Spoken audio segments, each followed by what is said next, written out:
आपका यूनिट है ये display of products and satisfy consumer knee customer needs, ठीक है। प्रोडक्ट्स को डिस्प्ले करने का सारा डिटेल्स है इसके अंदर, किस तरह से करना है, और कस्टमर की नीड्स को सेटिस्फाई किस तरह से करना है, ठीक है।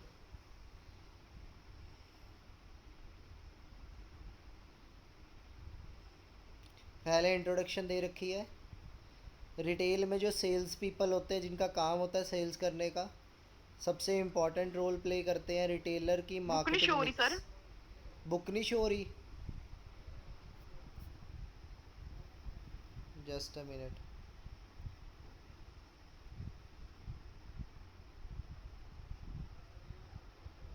एक मिनट फिर से करता हूँ।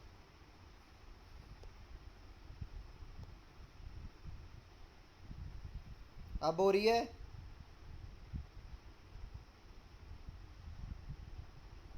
अब हो रही है बुक शो? नहीं। एक तो पता नहीं क्या प्रॉब्लम है, स्क्रीन प्रेजेंट ही नहीं होती अब।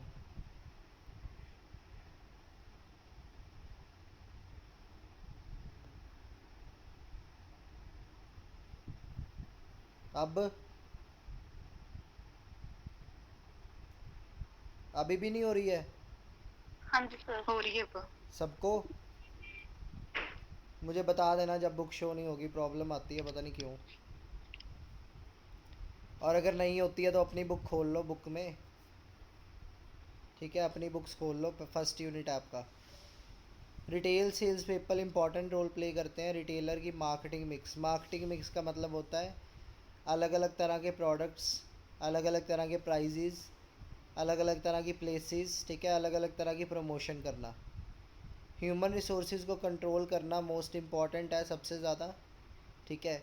क्योंकि जो सेल्स पर्सन है अगर उन्हें प्रॉपरली हम कंट्रोल कर लेंगे तब हम सेल्स बढ़ा सकते हैं अपनी रिटेल आउटलेट की, ठीक है। इस प्रोसेस को कैरी थ्रू किया जाता है सुपरविजन से। अगर हम सारे सेल्स पीपल पे एक निगरानी सी रखते हैं तो वो सही से वर्क करते रहते हैं। सुपर का मतलब होता है अबव और विजन का मतलब होता है देखना लोगों का काम। तो सुपरविजन एक इम्पॉर्टेंट एक्टिविटी है। जो सबऑर्डिनेट्स काम कर रहे होते हैं उनका काम देखना कि वो सही से काम कर रहे हैं या नहीं एज रिक्वायर्ड। और सुपरविजन से प्रॉपरली मैनेजमेंट, इंपॉर्टेंट रोल होता है सुपरविजन मैनेजमेंट का। सुपरवाइज़र कौन होता है? वो पर्सन जो डायरेक्टली कनेक्ट होता है rank and file of subordinates, मतलब जो पूरे सबऑर्डिनेट्स के ऊपर होता है और उनका ध्यान रखता है, ठीक है। और एक इम्पॉर्टेंट लिंक होता है हायर मैनेजर्स में और सबऑर्डिनेट्स में। सबऑर्डिनेट्स को कोई प्रॉब्लम होएगी तो सुपरवाइज़र बताएगा, ठीक है। इस तरह से सिस्टम चलता है हमारा। वर्कर्स को गाइडेंस सुपरवाइज़र देता है कि इस तरह से काम करो, उनके डाउट्स क्लियर करता है, उनकी प्रॉब्लम सॉल्व करता है। प्रॉपर मेथड बताता है कि सेल्स कैसे बढ़ा सकते हो, बेटर परफॉर्मेंस कैसे दे सकते हो, ठीक है। तो आपके सुपरवाइज़र के ये डिटेल्स हैं, सुपरवाइज़र के पॉइंट्स। तो आपको क्वेश्चन आ सकता है व्हाट आर द, ठीक है, ड्यूटीज़ ऑफ अ सुपरवाइज़र, या सुपरवाइज़र इम्पॉर्टेंट क्यों है बिज़नेस में। तो आप ये चीज़ें लिख सकते हो। क्लियर है इतनी बात?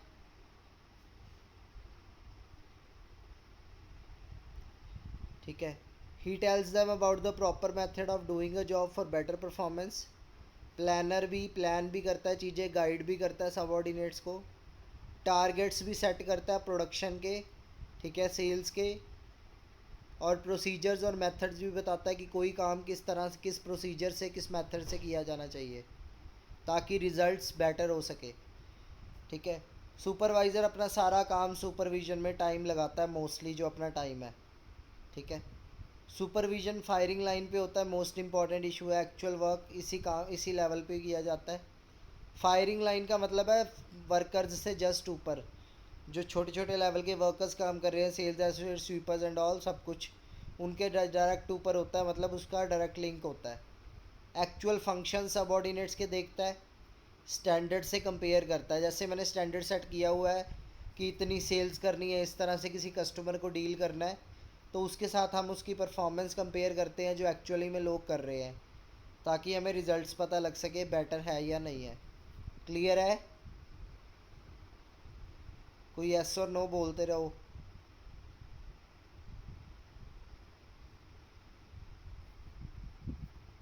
Yes sir. ठीक है। और अगर कोई वीकनेस लगती है उसे किसी भी वर्कर में या सबॉर्डिनेट में, उसको करेक्टिव मेजर्स, उसको सही तरीके बताता है किसी तरह से किसी काम को करना है या सही करना है। ठीक है। Systematic arrangements, proper system arrange करता है वो एक्टिविटीज़ का और रिसोर्सेज का कोई भी काम करने के लिए। हर एक पर्सन को वर्क दे देता है वो। ठीक है। और उस वर्क को करने के लिए प्रॉपर अथॉरिटी, अथॉरिटी का मतलब होता है पावर देना, और डेलीगेट का मतलब होता है पावर डिवाइड करना। ठीक है। डेलीगेट का मतलब होता है किसी काम को करने के लिए पावर डिवाइड करना। Supervisor strategic position, hierarchy, hierarchy होता है स्ट्रक्चर, ऑर्गेनाइजेशन का जो चार्ट होता है ना, जैसे सबसे ऊपर प्रिंसिपल है, उसके नीचे सबऑर्डिनेट्स, फिर टीचर्स, फिर हमारे हेड बॉय हेड गर्ल, फिर मॉनिटर्स, इस तरह से। ठीक है। हायरार्की होती है हर एक ऑर्गेनाइजेशन की। तो सुपरवाइज़र एक इम्पॉर्टेंट पोजीशन ऑक्यूपाई करता है उसमें। और सुपरविजर रिस्पॉन्सिबल होता है डायरेक्टली कि बिज़नेस में जो रूल्स रेगुलेशंस बनाए गए हैं वो सारे वर्कर, सारे सबॉर्डिनेट्स फॉलो करें। ठीक है। सुपरविजन एक इग्निशन की है, स्टार्टिंग की है, जो इंजन को स्टार्ट करती है एंटरप्राइज़ के, मतलब जो हमारे बिज़नेस का जो सबसे लोअर लेवल से काम शुरू करती है और ट्रेन इनटू मोशन, मतलब अपना बिज़नेस चलते रहने में हेल्प करता है। तो आपके ये जो दो पैराग्राफ्स हैं ये टोटली सुपरविजन और सुपरवाइज़र पे है। ठीक है। इसमें से काफ़ी सारे पॉइंट्स बन सकते हैं जो आप लिख सकते हो related to importance of supervisor, functions. ठीक है। और उसके बाद नीड ऑफ सुपरवाइज़र, कुछ भी लिख सकते हो, किसी भी तरह से क्वेश्चन आ सकता है। तो आप लिख लो अपनी बुक्स पे, जिसके पास बुक्स ओपन है, कि इसमें आप नीड्स, यूजेस, फंक्शंस, ठीक है, इम्पोर्टेंस ऑफ सुपरवाइज़र लिख सकते हो सारा कुछ।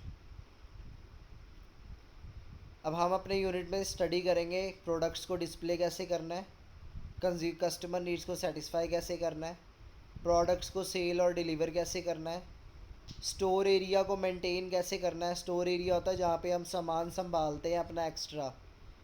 और कम्युनिकेट कैसे करना है इफ़ेक्टिवली विद स्टेक होल्डर्स, मतलब बातचीत कैसे करनी है जिनका भी हमारे बिज़नेस में कोई ना कोई इंटरेस्ट है। ठीक है। और लास्ट में दोबारा से ड्यूटीज़ और रिस्पॉन्सिबिलिटीज़ ऑफ सेल्स सुपरवाइज़र करेंगे। तो उस टाइम पे मैं आपसे क्वेश्चंस पूछूंगा, याद रखना। ये पहला सेशन है हमारा display of products and satisfy customer needs. सबसे इम्पॉर्टेंट किसी भी रिटेल स्टोर में होता है प्रोडक्ट्स को डिस्प्ले करना। ठीक है। इस तरह से उस डिस्प्ले को ऑर्गेनाइज़ किया जाना चाहिए कि कस्टमर ज़्यादा से ज़्यादा अट्रैक्ट हो, स्पेस ज़्यादा से ज़्यादा प्रॉपरली रहे, मैनेज रहे। ठीक है। ज़्यादा से ज़्यादा गुड्स डिस्प्ले किए जा सके। ठीक है। और उसके बाद डिस्प्ले इस तरह से करें कि वो गुड्स ख़राब ना हो। ठीक है। देखने में इफ़ेक्टिव लगे विजन वाइज। तो ये सारे क्या है, display of products at the retail store. Organise और क्रिएटेड इसलिए किए जाते हैं, इन्हें किस तरह से डिस्प्ले किया जाता है ताकि कस्टमर की जो नीड्स हैं वो एफिशिएंटली पूरी की जा सके। ठीक है। हर एक कस्टमर की नीड तभी सेटिस्फाई होती है अगर उसे डिस्प्ले प्रोडक्ट्स का अच्छा मिले। ठीक है। तो एग्जिस्टिंग कस्टमर्स को भी रोकना है और न्यू कस्टमर्स को भी अट्रैक्ट करना है, उसके लिए डिस्प्ले अच्छा होना ज़रूरी है। ठीक है। आप अपने स्टोर की, रिटेल स्टोर की किस तरह से इमेज बनाना चाहते हो लोगों की नज़रों में, वो आपकी डिस्प्ले पे डिपेंड करता है। ठीक है। ये सारे हैं। आप वो कह रहे हैं क्वेश्चंस कौन कौन से देखोगे आप, पूछोगे अपने आप से अगर आपको इमेज इवेलुएट करनी है कस्टमर्स के अंदर। आप क्या चाहते हो पीपल को अपनी आपके बारे में सोचने के लिए। ठीक है। आप अपने स्टोर में डिस्प्ले किस तरह से करना चाहते हो, ये क्वेश्चंस आप जस्ट रीड आउट कर लेना, कोई ज़्यादा डिफ़िकल्ट नहीं है। ठीक है। आपने तो मेन डिस्प्ले के बारे में लिखना है।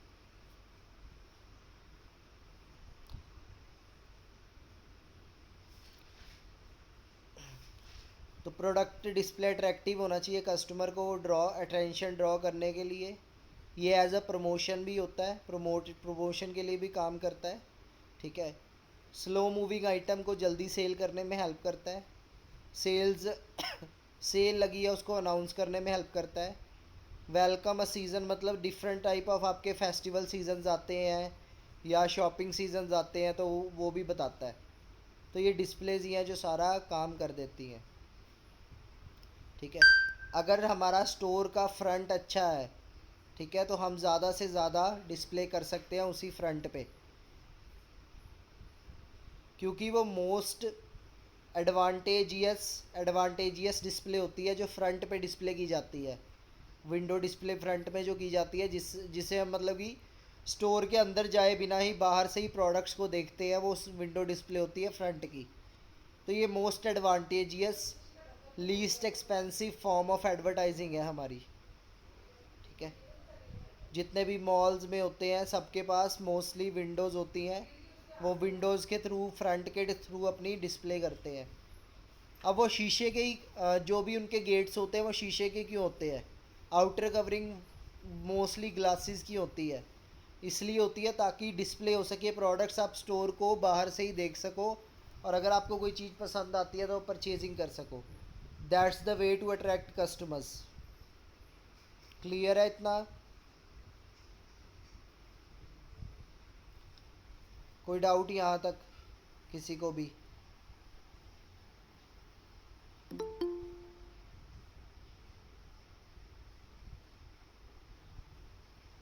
नवरीत आवाज़ नहीं आ रही है, प्रॉब्लम आ रही है कोई? प्रभ? हाँ जी, थोड़ी अड़ अड़ के आ रही है, पता नहीं नेटवर्क प्रॉब्लम। बाकियों को भी प्रॉब्लम आ रही है कोई? हाँ जी, सेम प्रॉब्लम। नेटवर्क तो मेरा ठीक है यहाँ पे। No sir. आपका नेटवर्क वीक है, मेरा नेटवर्क ठीक चल रहा है फ़िलहाल तो। चलो आगे, अभी तक कोई नेट डाउट लगाओ, किसी को? वाईफाई लगाओ। नेक्स्ट है हमारा visual display tool box. Visual मतलब देखना, डिस्प्ले मतलब शोपीस में एक तरह से हमारा डिस्प्ले करना। ठीक है, तो एक बॉक्स है जिसमें हम अपने डिस्प्लेज करते हैं। तो प्रोडक्ट डिस्प्ले करने से पहले उसका विजुअल डिस्प्ले को ध्यान में रखा जाता है कि किस तरह से डिस्प्ले करना है उसे। ठीक है, सारी चीज़ें जो एक साथ की होती है उन्हें एक लोकेशन पे ही सेव किया जाता है डिस्प्ले प्रिपेयर करते हुए। ठीक है, for example scissors, staplers, two sided tapes, pins, ये जो चीज़ें हैं ये एक साथ के यूज़ के लिए हैं, तो इन्हें एक साथ डिस्प्ले किया जाएगा। हॉट ग्लू स्टिक्स और ग्लू गन को एक साथ डिस्प्ले किया जाएगा। आजकल ग्लू गन्स यूज़ होती है बहुत जगह पे, तो उनके साथ स्टिक्स भी आती हैं जो कुछ भी चिपकाने में हेल्प करती है हमें। ठीक है, fishing line, monofilament tape measure, razor blade, knifes वगैरह, स्पून्स वगैरह आपने देखा होगा एक जगह पे डिस्प्ले होती है। Hammer, nail, screwdriver, screws एक जगह पे डिस्प्ले होते हैं। नोट पैड, पेंसिल्स, मार्कर्स एक जगह पे डिस्प्ले होते हैं। साइनेज, साइन होल्डर्स एक जगह पे। Glass cleaner, paper towels. ठीक है, तो मतलब जो एक साथ की यूसेज की आइटम्स है उन्हें एक साथ ही डिस्प्ले करने में बेटर रहता है, ताकि कस्टमर को वहीं पे डिस्प्ले पे देख के ही पता लग जाए कि उसको क्या चीज़ रिक्वायर्ड है, क्या चीज़ नहीं रिक्वायर्ड। ठीक है, तो डिस्प्ले को करने से पहले उसे प्लान करना ज़रूरी है, क्योंकि हमें पता होना चाहिए हम अचीव क्या करना चाहते हैं अपने डिस्प्ले के थ्रू। उस पर बजट भी डेवलप करना होता है कि इतना ही खर्चा करना है डिस्प्ले पे, और एक सेंट्रल थीम भी बनाई जाती है कि किस थीम पे डिस्प्ले करना है, जैसे बैकग्राउंड कलर्स क्या होंगे। ठीक है, क्या चीज़ डिस्प्ले के लिए यूज़ करोगे, प्रॉप्स कौन से होंगे डिस्प्ले के लिए, ये सारी चीज़ें। तो अपना डिस्प्ले हमें स्केच कर लेना चाहिए पेपर पे बिफोर डूइंग दैट। ठीक है, विजुअल डिस्प्ले टूल बॉक्स कुछ भी हो सकता है, मर्केंडाइज एंड एनी प्रॉप्स, हमारा जो भी चीज़ें चाहिए डिस्प्ले के लिए, लाइक किस चीज़ पे सामान रखना है, प्रोडक्ट कौन कौन से रखने हैं, और प्रॉप्स कौन कौन से यूज़ करने हैं। ठीक है, और लोकेशन और मटेरियल्स क्या क्या चाहिए, लाइक टेबल्स चाहिए हो सकती हैं, विंडोज़, रैक्स क्लीन करने हैं, और उन पे हमने प्रोडक्ट डिस्प्ले करना है अपना। क्लियर है?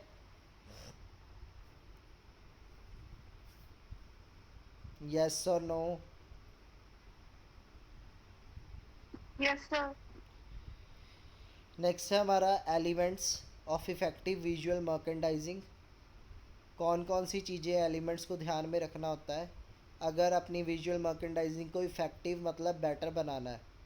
बैलेंस, सिमिट्री होनी चाहिए, असिमिट्री नहीं होनी चाहिए। सिमिट्री का मतलब होता है कोई सीक्वेंस होना, लाइक लाइंस में रख रहे हो, अब जैसे शर्ट्स रखी जाती हैं बहुत सारी आउटलेट्स में, तो सिमिट्री में रखी जाती हैं कि आप जस्ट डिस्प्ले में ही पता लग जाता है आपको कलर्स कौन कौन से हैं। ठीक है। Size of objects, largest object display में पहले रखनी चाहिए। ठीक है। उसके बाद स्मॉलर ऑब्जेक्ट्स। कलर्स अच्छे होने चाहिए, मूड एंड फीलिंग्स को हेल्प करें। तो जैसे हम देखते हैं कि कुछ कलर्स हमें अच्छे लगते हैं देखने में, कुछ कलर्स अच्छे नहीं होते, इफ़ेक्टिव नहीं होते, उनसे बुरा इंप्रेशन भी पड़ सकता है। तो कलर्स चूज़ करना भी इम्पॉर्टेंट है। देन है फोकल पॉइंट। ठीक है। फोकल पॉइंट क्या होता है कि बैकग्राउंड कैसा है और उसके कंपैरेटिव में प्रोडक्ट किस तरह का रख रहे हो आप। ठीक है। प्रोडक्ट्स के कलर्स भी डिपेंड करते हैं कंपैरेटिव टू बैकग्राउंड। प्रॉप्स कैसी हैं आपकी, लाइटिंग कैसी है वो भी देखना पड़ता है। ठीक है। जहाँ पे आपका प्रोडक्ट पड़ा हुआ है वहाँ पे प्रॉपरली लाइटिंग भी होनी चाहिए। सिंप्लिसिटी, प्रोडक्ट्स सिंपल तरीके से रखे होने चाहिए, डिस्प्ले किए होने चाहिए। ठीक है। ज़्यादा आइटम्स ना हो, क्योंकि कस्टमर्स को काम क्या होता है उस डिस्प्ले में से प्रोडक्ट उठा के देखने का। तो इस तरह से प्रोडक्ट्स को अरेंज किया जाना चाहिए कि सिंपली कोई भी कस्टमर प्रोडक्ट को देख सके, समझ सके। ठीक है। ऐसा भी नहीं है कि आपने एक ही जगह पे सारा कुछ भर दिया हुआ है, नज़र कुछ आ नहीं रहा, सब कुछ हौच पौच हुआ हुआ है। तो ये डिस्प्ले करना बहुत इफ़ेक्टिव है और अच्छा काम है, बट देखना अच्छे से, समझना इसको ज़रूरी है। डिस्प्ले फिनिश होने के बाद एप्रोप्रिएट साइनेज। साइनेज का मतलब होता है वो जो बैनर्स लगा देते हैं डिस्काउंट का, इतने प्राइस है, ये चीज़ें इतने प्राइस की हैं, ये यहाँ पे ये प्रोडक्ट्स अवेलेबल है। वो साइनेज होता है जो हमें दूर से दिख जाता है। ठीक है। कि डिस्काउंट चल रहा है या 199 वाली आइटम्स पड़ी हैं या 299 वाली, इस तरह से। डिस्प्ले की फ़ोटोज़ लेके उन्हें रिकॉर्ड में रखना चाहिए। और हमें ये नोटिस करना चाहिए कि जैसे हमने डिस्प्ले किया था उस टाइम पे उस प्रोडक्ट की सेल कितनी थी, उस डिस्प्ले के टाइम पे प्रोडक्ट की सेल कितनी थी, ताकि हमें अंदाज़ा रहे कि कौन से डिस्प्ले से कस्टमर्स ज़्यादा अट्रैक्ट होते हैं। इन्फॉर्मेशन को सेव फाइल फोल्डर में करना चाहिए इजी रेफरेंस के लिए। डॉक्यूमेंटेशन होनी चाहिए। उसी डिस्प्ले को आप रिक्रिएट कर सकते हो अगले ईयर या फिर जब भी आपको रिक्वायर्ड हो। ठीक है। सर गल सुनियो, हाँ जी बोलो। अनमोल बोल। ਤੁਸੀਂ ਬਹੁਤ ਫਾਸਟ ਬੋਲਦੇ ਪਏ ਹੋ। अच्छा ईशा है, चल स्लो बोल देता हूँ मैं।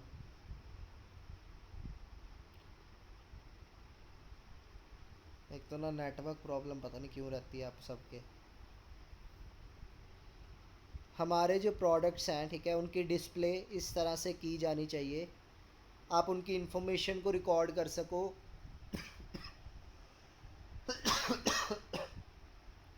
कि आपने कैसे कैसे डिस्प्ले की थी और उस डिस्प्ले की सेल्स पे इफ़ेक्ट कैसे पड़ा था, उसकी रिकॉर्डिंग कर लेते हैं हम, डॉक्यूमेंटेशन कर लेते हैं। और उसी डिस्प्ले को हम अगले साल या जब भी आपको रिक्वायर्ड हो यूज़ कर सकते हो। ठीक है। और अगर आपको लगता है कि कोई मिस्टेक थी उस डिस्प्ले में, तो आप वो डिस्प्ले की मिस्टेक दोबारा मत करो।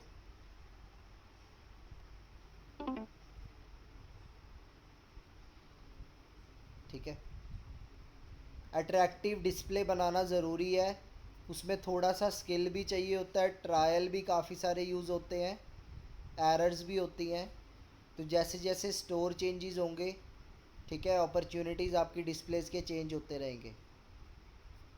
इस तरह से डिस्प्लेस बनानी हो चाहिए कि आई कैचिंग लगे, इनोवेटिव वेज यूज़ हो आपके रिटेल स्टोर को प्रॉफिटेबल बनाने में। ठीक है। और विजुअल मर्केंडाइजिंग का मतलब होता है प्रोडक्ट डिस्प्ले अच्छी रहे आपकी, ताकि प्रॉफिटेबल हो आपका सब कुछ। यहाँ तक क्लियर है?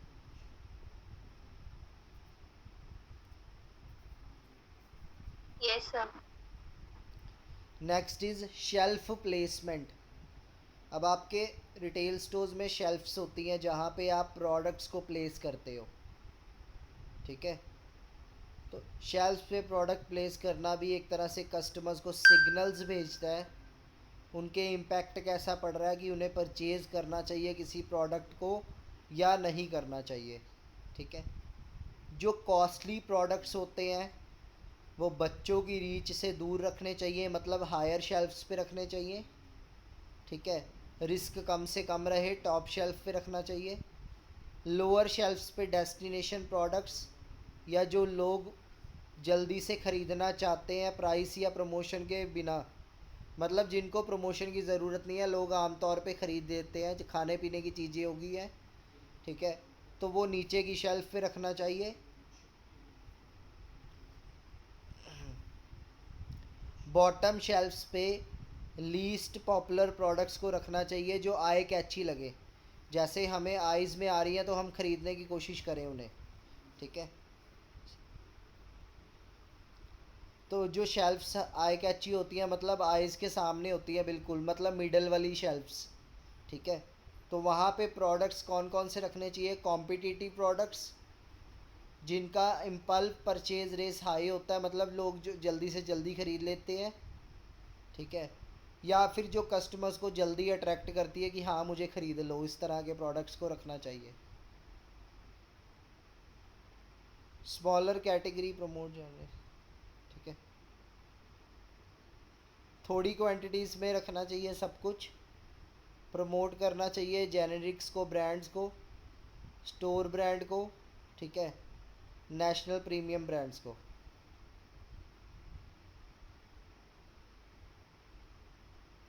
और प्रोडक्ट्स इस तरह से डिस्प्ले किए जाने चाहिए कि हर एक ब्रांड, हर एक प्रोडक्ट विजिबल हो एक ही जगह से। ठीक है, उन्हें बार बार मूव ना करना पड़े, एक ही जगह से कस्टमर को विजिबल हो सभी तरह के ब्रांड्स और प्रोडक्ट्स। यहाँ तक क्लियर है? शेल्फ प्लेसमेंट की इम्पोर्टेंस आ सकती है आपको। Next is promotional placements.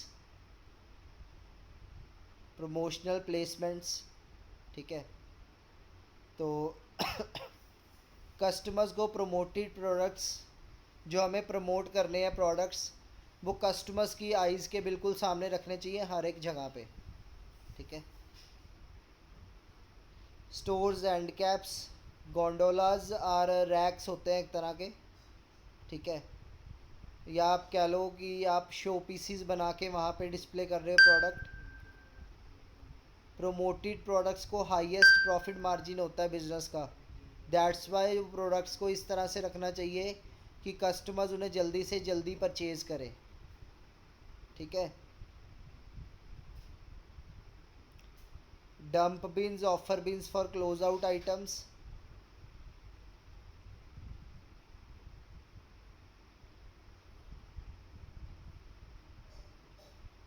ये टेक्निकल टर्म्स दे रखी हैं थोड़ी। वेस्टकॉम कोई कंपनी थी मार्केटिंग की, उसका वाइस प्रेसिडेंट जेफ वेडोर रिकमेंड्स करता है कि जो स्टोर ब्रांड है, प्रोडक्ट है वो, ठीक है, every end cap promotion to boost their sales. Promotion placement ना एक बार मार्क कर लो, मैं इसको प्रॉपरली स्टडी करके बताऊंगा आपको। एंड कैप प्रमोशन लिखा हुआ है क्या चीज़ होती है। नेक्स्ट इज़ आपका फ्रेश फूड डिस्प्लेज। ठीक है, फ्रेश फूड डिस्प्लेज, जब भी हम प्रोडक्ट्स को डिस्प्ले करते हैं, फूड आइटम्स को फ्रेश वाली, ठीक है, like vegetables, fruits and all. Green vegetables को ब्राइटली कलर्ड प्रोड्यूस के साथ, कैरेट्स, रेड बेल पेपर्स होती है शिमला मिर्च, ठीक है, उनके साथ रखना चाहिएगा ताकि कस्टमर्स की आई को अट्रैक्ट कर सके। बेकरी डिस्प्ले केसेस इस तरह से होने चाहिए, ब्लैक बैकिंग होनी चाहिए वाइट की जगह, मतलब बैकग्राउंड जो है वो वाइट होना चाहिए, ब्लैक होना चाहिए, जो बेक्ड गुड्स हैं वो विजुअल अच्छी लगे उनकी। ठीक है, ग्लास शेल्फ्स होनी चाहिए डिस्प्ले केसेस में, ब्राइटली कलर्ड फैब्रिक होना चाहिए over them to complement your merchandising promotion, मतलब अच्छे कलर के फैब्रिक यूज़ किए जाने चाहिए बैकग्राउंड्स पे या फिर शेल्फ्स पे ताकि प्रमोशन करनी इजी हो सके। फ्रेश फूड डिस्प्लेज में स्टैगर्ड शेल्फ्स यूज़ की जाती हैं ताकि ज़्यादा से ज़्यादा फूड आइटम्स विजिबल हो सके कंज्यूमर्स को। लाइक आप कह लो बास्केट्स यूज़ की जाती हैं प्रोडक्ट्स रखने के लिए, वेजिटेबल्स, फ्रूट्स को। ठीक है, प्रॉप्स यूज़ किए जाते हैं, फ्लावर्स या बॉटल्स ऑफ वाइन। ताकि वो एक तरह से अट्रैक्टिव लग सके with the fresh food displace. फ़िलहाल के लिए इतना ही, बाकी का कल करेंगे। ठीक है।